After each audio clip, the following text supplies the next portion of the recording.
তো এই যে কলার খোসাটা আমি ভিজিয়ে যে নিয়েছি, এর যে তরল পানিটা, এই পানিটাও সপ্তাহে একবার করে যে কোনো গাছে দিলে তোমার আশানুরূপ ফল ফুল পাবে, অবশ্যই পাবে, এতে কোনো সন্দেহ নেই। খুব সুন্দরভাবে তোমার এই কলার খোসার পানি পচানো যে পানিটা, এই পানিটা থেকে তুমি তোমার যে কোনো ফুলের ফলের গাছে যদি তুমি নিয়মিত ঠিক মতো যেই ফুল আর ফল গাছে সময় হয়ে গেছে যে এখন ফুল আর ফল আসবে, তো সেই সব গাছে তোমরা এই কলার খোসার পানিটা দিয়ে দিতে পারো। এর সাথে আর পেঁয়াজের খোসা, ডিমের খোসা, যেটা কিনা পটাশ, ম্যাগনেসিয়াম সব কিছু তোমার কাছে পেয়ে যাবে। তো এখানে আমি কি কি অ্যাড করবো এই কম্পোস্টের সাথে সেটা দেখাবো। এই কলার খোসা, পেঁয়াজের খোসা, মানে মোট কথা হলো পটাশ জাতীয় যে খোসাগুলো আছে সেই খোসা দিয়ে আমি কিন্তু একটি সার বানাবো। আর সম্পূর্ণ ভিডিও আমার সঙ্গে থেকে দেখবে আশা করি। তো এই যে দেখো, এই যে পানিটা, এই পানিটাও কিন্তু আমি সেটে নিয়ে সংরক্ষণ করে রেখে দিব। আর এই পানিটা প্রতি সপ্তাহে গাছের গোড়ায় যদি নিয়ম মাফিক আমরা দিতে পারি, তাহলে আশা করি যে আমাদের যে কোনো ফুল এবং ফলের গাছে অধিকতর সময় মতো ফলন এবং ফুল চলে আসবে। আর এই যে বন্ধুরা দেখো, এখানে কিসের পানি, কত সুন্দর একটা কালো কুচকুচা পানি বের হয়েছে। এটা কিন্তু সম্পূর্ণ পেঁয়াজের খোসা আর কলার খোসার পানি, বেশিরভাগটাই কলার খোসা। তো দেখো এই যে বালতিটা, এটা কতটা পানি নির্যাস হয়ে কতটা পানি বের হয়েছে তোমরা একটু নিজের চোখে দেখো। তো এই পানিটাই আমি, যেহেতু আমার কাছে আমি অনেক পানি দেওয়া হয়েছে, এখন প্রয়োজন নেই, সেই জন্য আর পানি এখন আমি দিব না। তো এই পানিটা এখন আমি সংরক্ষণ করে রেখে দিব, যখন আমার গাছে প্রয়োজন হবে তখন আমি দিয়ে দিব। কারণ এখনও আমার গাছে ফলন গাছগুলো মাত্র বাড়তেছে, তো এখন সময় হয় নাই আমার গাছে দেওয়ার জন্য, সেই জন্য আমি এখন দিব না, এখন রেখে দিব। আর অলরেডি যেই গাছগুলো থেকে ফল বের হয়েছে আর ফুলও আসবে সেগুলোর ভিতরে আমি অলরেডি এই কিছুদিন ধরেই কিন্তু অল্প অল্প করে দিয়ে যাচ্ছি, পানির সাথে অ্যাড করে দিয়ে। তো এখন আমি এখান থেকে এই যে এটার ভিতরে পানি ভরে নিয়েছি দেখো। আর এটা যে নির্যাস যে পানি বের হইলো, এটাও আমি এখন এখানে ভরে নেব। এই যে একটা তেলের কন্টেন্ট, এখানে আমি এখন ভরবো। আর যেটা মজে গেছে সেটা হলো এই যে দেখো, এই যে এটা থেকে আমি নির্যাস পানি যে বের হয়েছে সেই পানিগুলো আমি এভাবে করে বালতিতে রেখে দিয়েছি, জমিয়ে নিয়েছি। এখন এই পানিগুলো আমি রেখে দিব, যখন প্রয়োজন হবে তখন আমার গাছে দিয়ে দিব। আর এই যে যে নির্যাস যে পানিগুলো বের হয়, এই পানিটাই ঢেলে ঢেলে আমি রেখে দিই। এই যে দেখো, এটা সেদা করা আছে, ওই যে দেখছো, ওই যে ছিদ্র করা, ওইখান থেকে এই যে পানিগুলো যে পড়ে, এই যে এখানে আমি সম্পূর্ণ আমার ঘরে যে কলার খোসাগুলো বের হয় খেয়ে খেয়ে, সেই কলার খোসাগুলো আমি এখানে রেখে দিছি। আর এর ভিতরে কিছু ডিমের খোসাও ছিল বন্ধুরা, তো আর কিছু পেঁয়াজের খোসাও ছিল। তো এই তিনটা জিনিসই এর ভিতরে ছিল। আর কিছু এই পানিটাই এখানে এই যে নির্যাস হয়ে এখানে বের হয়েছে, এখন আমি এই পানিটাই এখানে রেখে দেবো। আর এর ভিতরে যে ওই যে ছোটো ছোটো যে পোকাগুলো তোমরা যদি একটু একটু হয়, এটা কোনো খারাপ পোকা নয়, এটা গাছের জন্য ভালোই হয়। তবে এর ভিতরে যখন দু একটা ডিএপির দানা যদি দিয়ে দিতে পারি, আর যদি তোমার একটু চুন বা একটু হলুদের গুঁড়া ছিটিয়ে, যদি সামান্য একটু হলুদের গুঁড়া ছিটিয়ে যদি এর পানিটার সাথে অ্যাড করে রেখে দেই, তো এই পোকামাকড়গুলো আর হবে না। যতদিন খুশি এই পানিটা রেখে দেওয়া যাবে বন্ধুরা। তো আমি কিন্তু বরাবর এভাবে করি গাছে দিই, আমার তো গাছগুলো ভালো হয়, খারাপ হয় না। আশা করি তোমরাও আশানুরূপ এভাবে করে যদি গাছে দিতে থাকো, তোমাদের ফল তোমরা পাবে। তো এখন আমি এই পানিটা আমি ভরে নেব। তার জন্য এই যে দেখো, আমি একটা গ্লাসে নিয়ে নিয়েছি। এখন আমি এভাবে করে বোতলে ভরে নেব। পুরো বোতলটা এইভাবে করে আমি ভরে রেখে দিব, যখন প্রয়োজন হবে। ধরো যদি এরকম এক গ্লাস তোমরা এটা নাও, এমনিতেও তোমরা যদি অল্প অল্প করে দাও তাতে কোনো ক্ষতি নেই, এর সাথে পানি অ্যাড করলে না করলেও হবে। আর যদি তোমরা একটু বেশি দিতে চাও গাছের মাটিতে, তখন একটু সামান্য খালি পানি তোমরা এর সাথে অ্যাড করে দিবে। এখানে কোনো মাপজাপের কোনো প্রয়োজন নেই, কারণ গাছ তোমার কোনো রকমেরই ক্ষতি হবে না। তুমি এমনিতেও এটা দিয়ে দিতে পারবে, তবে পরিমাণে একটু অল্প অল্প দিবে। আর যদি তুমি বলো যে একটু পানি বেশি, মাটিটা ভিজিয়ে দিবে, একটু বেশি দিবে, তো সেখানে একটু পানি অ্যাড করে তোমরা দিয়ে দিতে পারো খালি পানি। এভাবে করে এক সপ্তাহ বা 15 দিন পর পর যদি তোমরা এই খাবারটা গাছে দিতে পারো, তো আশা করি তোমাদের গাছ খুব ভালো এবং খুব সতেজ হয়ে তাড়াতাড়ি ফুল ফল চলে আসবে তোমাদের গাছে।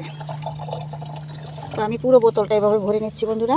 আর দেখো, এর পানিটা একটু দেখাই, মানে দেখো এইখানে দেখো কীরকম, এখানে কিন্তু সাদা, দেখছো এই পানিটা কতটাই হয়েছে, ভালো হয়ে গেছে বালতিটা, মনে হইতেছে হিউমিক অ্যাসিড। এত সুন্দর একটা পানি পাইছো, দেখছো এত সুন্দর পানি একটা আমরা পেয়ে গেলাম বন্ধুরা। তো এভাবে করে যদি আমরা কলার খোসাগুলো জমিয়ে জমিয়ে এই পানিগুলো বানিয়ে নিই, এভাবে করে খাবারগুলো, সেই খাবারগুলো গাছে দিলে আশা করি সেখান থেকে খুব ভালো একটি খাবার গাছে পেয়ে যাবে। তো এটাই আমি একটি কম্পোস্ট বানাবো। যদি এই ভিডিওতে তোমাদের সাথে আমি বড় হয়ে যায়, যদি না দিতে পারি তো অবশ্যই ভিডিওটা পেয়ে যাবে। তবে হয়তো ভিডিওটা বড় হয়ে গেছে, যেহেতু এখানে অর্ধেকটা 7 মিনিটের ভিডিও একটা হয়ে গেছে শুধু এতটুকু দেখাতে গিয়ে। বন্ধুরা আসলে ভালো করে যদি একটু না দেখাই, আমার মনে হয় যেন কাউকে আমি বোঝাতে পারলাম না। তো সেই জন্য আমার ভিডিওগুলো বরাবর একটু বড় হয়ে যায়, তারপর আমি চেষ্টা করি তোমাদের জন্য ছোট ভিডিও করার জন্য। তো দেখো বন্ধুরা, এই যে আমি পানিটা ভরে নিলাম। এখন এটাকে মুখ বন্ধ করে আমি রেখে দিব। এর সাথে যদি একটু ছাই কিংবা হলুদের গুঁড়ো কিংবা একটু চুন পানির সাথে মিশিয়ে রেখে দিতে পারি, কোনো রকমের পোকামাকড় হবে না। এটা বছরে 1 বছর 6 মাস পর্যন্ত, মাস পর্যন্ত কিন্তু রেখে দেওয়া যাবে। তবে এতটুকু তো এইভাবে করে প্রতিদিনই জমতে থাকে, কারণ প্রতিদিনই কলা ডিম এগুলো আমাদের খাওয়া হয়। তো সেগুলোর খোসা না ফেলে দিয়ে যদি এভাবে করে আমরা কম্পোস্ট বানিয়ে নিতে পারবো, এভাবে করে পানির নির্যাসও তৈরি করে নিতে পারবো। আর যেহেতু সবসময় এভাবে করে রাখা যায়, এভাবে করে বের হয় রেখে দিয়ে, তো সেগুলো এভাবে জমিয়ে জমিয়ে এখানে রেখে দেওয়া যাবে। আর তার জন্য যাতে পোকামাকড় না হয় তার জন্য কিন্তু এই উপাদানগুলো তোমরা মিশিয়ে নিতে পারো যদি তোমাদের সন্দেহ হয়। আমার মিশানোর প্রয়োজন হয় না, কারণ আমার গাছ অনেক গাছ, যেহেতু আমার বাড়িতে অনেক গাছ। এই যে দেখো এখান থেকে শুরু হয়েছে, বাড়ির বাইরে বাড়ির ভিতরে। তো একটু একটু করে দিলেও কিন্তু আমার প্রত্যেকটা গাছের গোড়ায় যদি আমি একটু একটু করে দিয়ে দিই, আশানুরূপ যেসব গাছে আমি মনে করি যে এখন আমার ফুল ফলের সময় হয়েছে, তো সেগুলো আমি মাসে 2 বার দিই, বা কোনো গাছের প্রয়োজন বেশি হলে 1 সপ্তাহে 1 বার দিই। এভাবে করে কিন্তু আমি চালিয়ে যাই। তো আমি কিছুদিনের ভিতরে আলহামদুলিল্লাহ খুব ভালো একটি ফলন আমি পেয়ে যাই। তো দেখো এখন যেই পানিটা 2টো কন্টেনার আমি ভরে নিছি, তো এখন যে পানিটা রয়েছে সেই পানিটার ভিতরে আমি কিছু পানি দিয়ে, আমি যেমন ধরো এই যে আমার একটা ড্রাগন গাছ, এই ড্রাগন গাছে কিন্তু আমি অলরেডি দিয়েছি, হ্যাঁ অলরেডি কিন্তু কিছু পানি এখানে দিয়ে দিছি। আর এটা হচ্ছে আমার একটি কাঁকরোল গাছ। তো এখন আমি এই কাঁকরোল গাছে, আর এই যে আমার একটি মরিচ গাছ, এই যে মরিচ গাছ, এখানে আমি এখন এই গাছের গোড়ায় এই পানিটার সাথে একটু পানি দিয়ে দিব। তো তোমরা আমার ভিডিও দেখে কেমন লাগলো, ভালো লাগলে আপুকে একটি লাইক সাবস্ক্রাইব দিয়ে আপুর পাশে থেকো। আর প্লিজ তোমরা একটু তোমাদের বন্ধুদের মাঝে শেয়ার করে দিও। তোমরা পাশে না থাকলে আপু তো কখনোই সাকসেস পাবো না কোনো কিছুতেই। তো দেখো আমি এখন এখানে একটু পানি অ্যাড করে আমার এই গাছে দিয়ে দেবো, আর কিছু ফুলের গাছে আমি দিয়ে দেবো। আর বন্ধুরা আমি এখানে একটু পানি অ্যাড করে নিয়ে যেসব গাছে ফুল আসবে সেই সমস্ত গাছে আমি দিয়ে দেবো।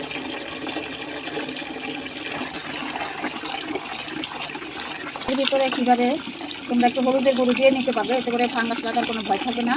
তো দেখো বন্ধুরা, এই যে পানিটা নিয়ে আমি চলে আসলাম। দেখো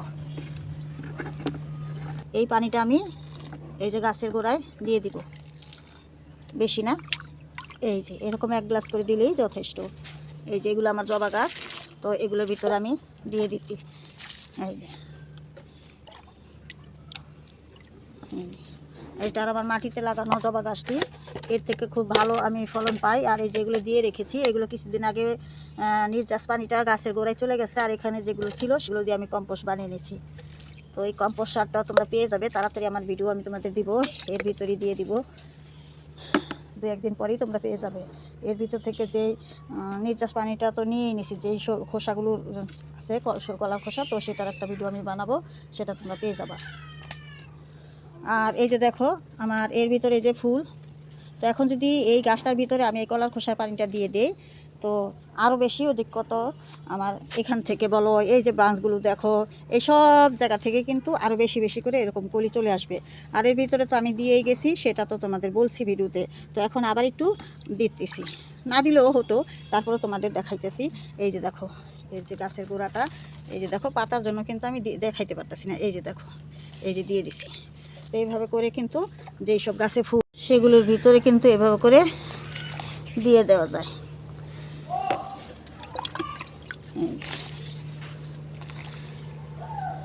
দেখছো এই যে এর ভিতরে দেখো কত পরিমাণে, দেখো তোমরা নিজে চোখে দেখো, দেখছো দেখো কত কলি আসছে। তো এখন চলে যাব আমি আমার কামরাঙা গাছে। প্রচুর পরিমাণে ফুল আসছিল, তো আমি খেয়াল করি নাই, সেই ফুলগুলো আবার ঝরে গেছিলো, আবার দেখি ইদানিং বের হচ্ছে। তার আগে এই যে লেবু গাছটা, এটার ভিতরে একটু দিয়ে দিই। তো এই যে একটু দিয়ে দিলাম লেবু গাছটার, এই যে এখানে একটু দিয়ে দিলাম, এখানেও বেগুন গাছ, এখানেও একটু দিয়ে দিলাম। এই যে আমার সবেদা গাছ, এখানেও আমি একটু দিয়ে দিলাম এই কলার খোসার পানিটা। এই যে আমার দুটো সবেদা গাছ, এই যে এখানেও দিয়ে দিলাম। তো দেখো এই যে আমার সবেদা গাছের এই যে ফুল, দেখছো ফুল আসতেছে, দেখো কত ফুল আসছে, তোমরা একটু নিজের চোখে দেখো। এই যে দেখো প্রত্যেকটা পাতায় পাতায় আমার এই যে এরকম ফুল আসছে। আমরা যদি ঠিকঠাক মতো এই পানিগুলো, এই যে বন্ধুরা দেখো কামরাঙা গাছে, এটার ভিতরে এখন এই কলার খোসার পানিটা আমি দিয়ে দিব। এগুলো 12 মাস এগুলো চলে আসবে। তো এখন আমি এই যে পানিটা এখানে একটু গাছের গোড়ায় এই যে দিয়ে দিতেছি, এর ভিতরে এই যে আমি দিয়ে দিতেছি। দুটো গাছের গোড়ায় দিয়ে দিলাম। আর দেখো মালচিংয়ের জন্য, এরপরে আমি মালচিংয়ের জন্য কিন্তু এই যে আমি পাতাগুলো দিয়ে দিছি যাতে রোদ্রে না শুকিয়ে যায়। আর আমার বাড়িতে এমনি তো একটু কম রোদ আসে, কিন্তু এই জায়গাটার মধ্যে প্রচুর রোদ আসে, সেই জন্যই কিন্তু আমি এই কামরাঙা গাছ দুটো এখানে বসাইছি। তো বন্ধু, তোমাদের সাথে প্রতিদিনই আমি কিছু না কিছু টিপস দিয়ে থাকি আমার বাগান বিষয়ে। তো যাই হোক, কামরাঙা গাছটা আসলে আমার নিজের দোষেই, যাই হোক এত পরিমাণ আমাকে ফুল দিয়েছিল, যদি সবগুলো ফুল আমি টিকিয়ে রাখতে পারতাম তাহলে এই যে একটা ফল টিকে আছে, তাহলে এর মতো করে কিন্তু এখন আমার গাছটা ভরে যেত। তো সমস্যা নাই, যেহেতু আমি খেয়াল রাখতে পারলাম না গাছটার প্রতি, তো আবার যেহেতু ফুল দেখা যাচ্ছে ফুলের, এই যে দেখো ফুলের যে একটা কলিগুলো আবার বের হচ্ছে, তো আবার আশা করি যে আমার গাছটা ফুল দিয়ে ভরে যাবে এবং ফলনটা দাঁড়িয়ে যাবে। আর এই ভুলটা আমি করব না, এখন থেকে প্রতিদিনই আমি একটু খেয়াল রাখবো। আসলে কিছুদিন খুবই বৃষ্টি গিয়েছিল, আর তার ভিতরে হঠাৎ হঠাৎ রোদ উঠতো, তো এই কারণেই কিন্তু এই সমস্যাটা হয়েছে। আমি কিন্তু বুঝতে পারিনি, আমি তো ভাবছি হয়তো টব ভিজাই, কিন্তু কিছু কিছু টবের পানি যে খুব তাড়াতাড়ি শুকিয়ে যায় সেটা আমার খেয়াল ছিল না। যেহেতু কামরাঙা গাছ একটু পানি কম সহ্য করে, এই জন্য এটার টবটা খুবই ভালোভাবে আমি ছিদ্র করে নিয়েছিলাম, আর ড্রেন সিস্টেমটা খুব ভালো করে নিয়েছিলাম। তো যাই হোক, এখন বিকেলবেলা, এখনও পুরোপুরি রোদ কাটে নাই। তো যাই হোক, ভিডিওটা তোমাদের জন্য শেয়ার করে নিলাম। আর এই কারণেই তোমাদের এই সময়টা আমি আরেকটু রোদ কমলে আমি অবশ্য গাছটায় দিতাম। তো যাই হোক, প্রতি সপ্তাহ মাফিক এভাবে করে তোমরা গাছে দিবে কলার খোসা পানিটা। আর আমি তোমাদের দেখানোর জন্য এই সময়টাই বেছে নিলাম, কারণ একটু পরে অন্ধকার হয়ে যায়, ভিডিও ভালো আসে না। তো তোমরা কিন্তু একটু বিকেল বেলা হইলে তখন দিয়ে দিও, আর নয়তো খুব ভোরে তোমরা কিন্তু এই যে কোনো খাবার স্প্রে বলো এই কাজটা এই 2টার সময় করে নিও, রোদ্রের সময় নয় বন্ধুরা। তো ভালো থাকো। আর দেখো আমি 2টো কন্টেনার ভরে নিলাম, সেটা তো দেখলাই। আর এই যে বালতিটা আমার শেষ হলো। ফুলের গাছটা দেখছো কত ফুল দিছে। আমি কিন্তু একই ট্রিটমেন্টগুলো সবসময় করি আমার গাছে। তারপর আমার অপরাজিতা গাছ, সেটা কিন্তু আমি ছাঁটাই ফাটাই করে তোমাদের কিন্তু ভিডিও দিয়েছিলাম যে আমি এই সময় শীতের ভিতরেও কিন্তু প্রচুর পরিমাণে অপরাজিতা গাছ থেকে ফুল নিব। অপরাজিতা গাছ আর হচ্ছে বেলি গাছ, এই দুটোর কিন্তু ভিডিও দিয়েছি। তোমরা পুরাতন যারা আমার বন্ধু আছো তারা কিন্তু ঠিকই দেখে নিয়েছো, আর নতুন যারা আছো তারা কিন্তু দেখতে পারো চাইলে। তো সেটা দেখো কত ডালপাল ছেড়ে আবার নতুন করে কত ফুল আমাকে দিয়েছে। তো চলো সেই অপরাজিতা গাছটা একটু তোমাদের এই ভিডিওতেই দেখিয়ে দিই। তো দেখো বন্ধুরা, এই যে দেখো বন্ধুরা কত ফুল আসছে সেই অপরাজিতা গাছটা, যেটা কিনা ডাল ছেটে একেবারে রিপোর্টিং করে একদম ছাঁটাই করে দিয়েছিলাম শুধু। এই যে দেখো সেই গাছটা কতটা ঝোপালো হয়ে আমাকে ফুল দেওয়া শুরু করছে। দেখো পাতার নিচে নিচে আছে, তোমাদের একটু যদি দেখাই, ওই যে দেখো প্রত্যেকটা পাতায় পাতায় কিন্তু আমার ফুল, দেখছো? ওই যে দেখো। তো এইভাবে করে বন্ধুরা তোমরা যেভাবে করতে থাকো। যদি তোমাদের কাছে খুব বড় জোর কলার খোসা নাই থাকে, অনেক বন্ধুরা আছে তোমরা পারো না জমিয়ে নিতে হাজার ব্যস্ততার জন্য, তো তোমরা বাজারে মিউরি টপ পটাশ আছে, লাল একটা পটাশ, সেটাও তোমরা দিতে পারো। এছাড়াও অনলাইনে 0052 আছে, সেটাও তোমরা একটু দিতে পারো। যে কোনো ফুলের গাছে, যে কোনো ফলের গাছে তোমরা এগুলো দিয়ে নিতে পারো। তো ভালো থাকো, সবার জন্য দোয়া রইল। আর এই যে দেখো আমার সরিষা ফুলের গাছটা, এখানেও কিন্তু কি সুন্দর, দেখছো কি সুন্দর কিন্তু ফুল ফুটতেছে। তো এইভাবে করে প্রত্যেকটা গাছে যদি এই সময় এসে যদি তোমরা এই কলার খোসার পানিগুলো দিও, তো অধিকতর আরও বেশি পরিমাণে তোমরা ফুল পেয়ে যাবে।